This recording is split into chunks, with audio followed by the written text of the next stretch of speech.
Today I'm showing you the top 10 NBA MVP seasons of all time, ranking each superstar's year by their unstoppability, iconic moments, and how much they went on to carry their teams in the postseason. First, two shoutouts since we skipped Speak's last video: Toronto, who correctly predicted the NBA would resume because they'd lose nearly $1 billion, and Ben Liu, who says Wiggins' athleticism is the funnest asset to watch at small forward. Question coming up for next vid shoutout: yearly giveaways for the top 5 on the Speaks board. The Cincinnati Royals were a team that 8 years after Oscar Robertson had a historic 1963-64 MVP campaign for them, relocated to Kansas City, where they renamed the team the Kings. Then in 1985, they relocated to Sacramento, where they've had only 2 division titles and not a single trip to the finals. Even though Cincinnati was a first-round exit, Robertson was 0.1 rebounds shy of averaging a triple-double for the second time in his Royals tenure. He remained the only player to average a triple-double in a season for over 50 years, and for that, the all-around superstar Oscar's undoubtedly the best player in the history of the Kings organization. Based off fundamentally sound footwork and shooting mechanics, Larry Legend was able to regularly drain iconic daggers amidst his entire career.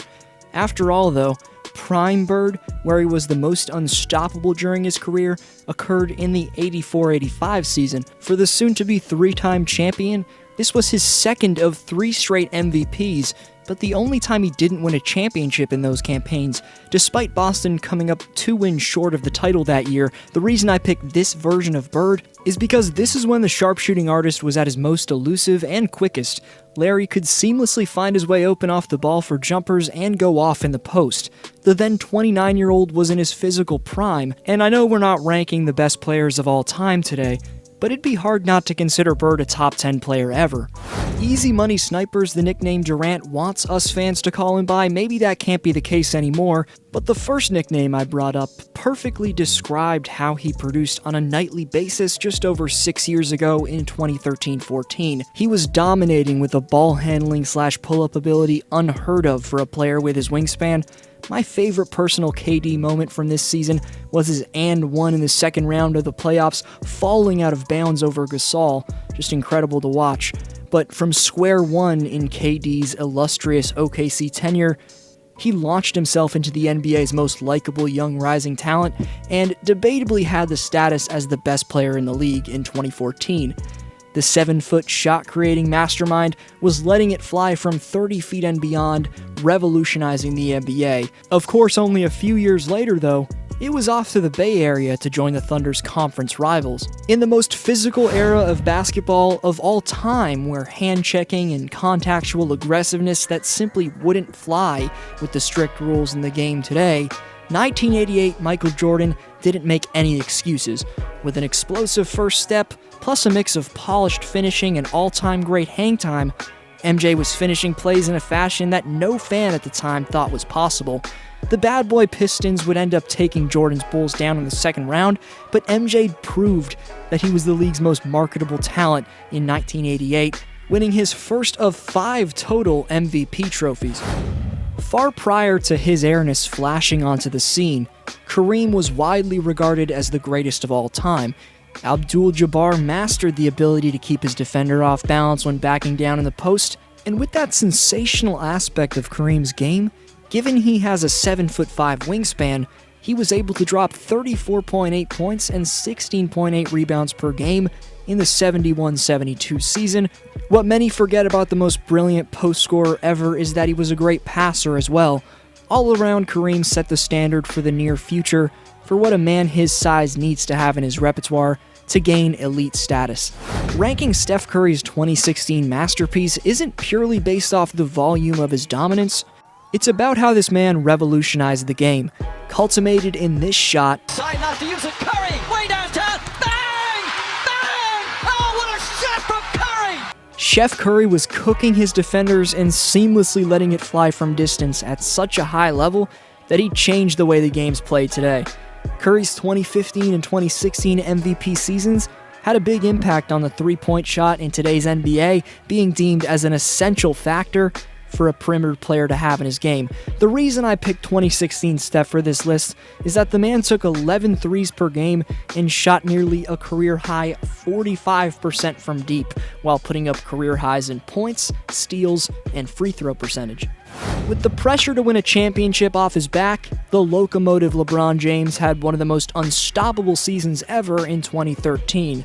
Solidifying his reputation as an all-time great, LeBron's best regular season 2013 moments consisted of making a mockery of Jason Terry, which was the most infamous poster of this season. That dunk was followed by an iconic celebration after Bron hit the game winner. James also postered Ben McLemore and Paul Millsap in absolutely incredible fashion. Then in the postseason, there was his brilliant take to the basket for the win against the Pacers, and another iconic play in his stuff against Tiago Splitter. All of that 2013 campaign culminated in James leading the Heat out of a 3-2 hole in the finals to secure Miami back-to-back titles.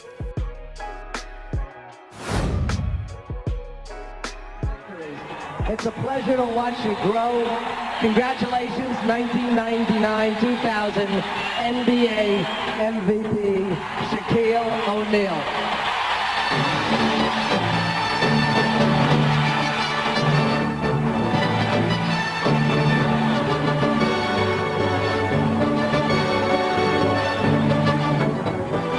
First of all, I'd like to thank Phil Jackson, the real coach of the year.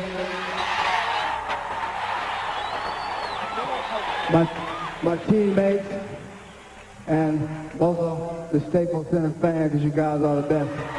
This is y'all award. Love you. Even though his name's not often brought up when debating the NBA's all-time greatest talents, Shaq's pure dominance in 2000 was debatably the most dominant season from a player of all time. People look back and say the big Aristotle got the buckets he did because of his size, with his 7'1" and around 300-pound frame. 99-2000 O'Neal actually dominated because he was night and day quicker and more explosive than any big man by far, and had one of the smoothest, most polished one-dribble jump hooks ever. It was his combination of power, speed, and grace that truly made Shaq's MVP season so damn special. The Lakers captured their first of 3 consecutive titles, with Shaq averaging an insane 38 points, just under 17 rebounds, and 2.3 blocks in the NBA Finals. 2 numbers in his stat line are proof to why Chamberlain earns the number 2 greatest MVP season of all time: 33.5 points and 24.6 rebounds. That was this man's stat line in 65-66. Of course, people are going to make the argument he didn't have competition, and yes, this insane year from Wilt came a few years before Kareem entered the league, but he still had to deal with developed star bigs like Nate Thurmond, Walt Bellamy, Wayne Embry, and Chamberlain's toughest task at the time was none other than one of the best defenders at center ever, Bill Russell. Wilt's 7'8" wingspan, relentless hustle, in an insane 47.1 minutes per game allowed him to tear through any defense offensively, but he also had one of the best fadeaways in the post that you'll ever see. He's the best rebounder of all time, and his shot blocking puts him in the debate for the best rim protector ever. Right before number 1, honorable mentions to 1993-94 Hakeem, 2016-17 Russell Westbrook, 2008-2009 LeBron James, 2001-2002 Allen Iverson, 1980-81 Julius Erving, 2004 Kevin Garnett, and 2010-2011 Derrick Rose. 40 years after the second-ranked Wilt, MJ was in his physical prime and also putting up a career-high 43% clip from three-point range. Michael's shooting and athletic prominence simultaneously were at their highest level in his career. Jordan also mastered the mid-range game, and whether it was his post-fade or shifty one-dribble pull-ups, that shot was also at its peak during the 95-96 campaign. What many fail to truly take into account when arguing against MJ's GOAT status is his perimeter defense. He was undoubtedly the most intimidating force in the game at guarding the perimeter. This campaign saw Jordan win his first championship in 3 years for his staggeringly outstanding two-way production from October all the way through June. 96 Michael Jordan was an easy choice for this number 1 spot.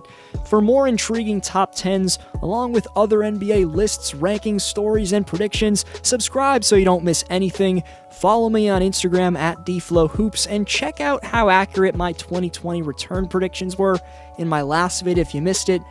This was D-Flow. I'll see you next video.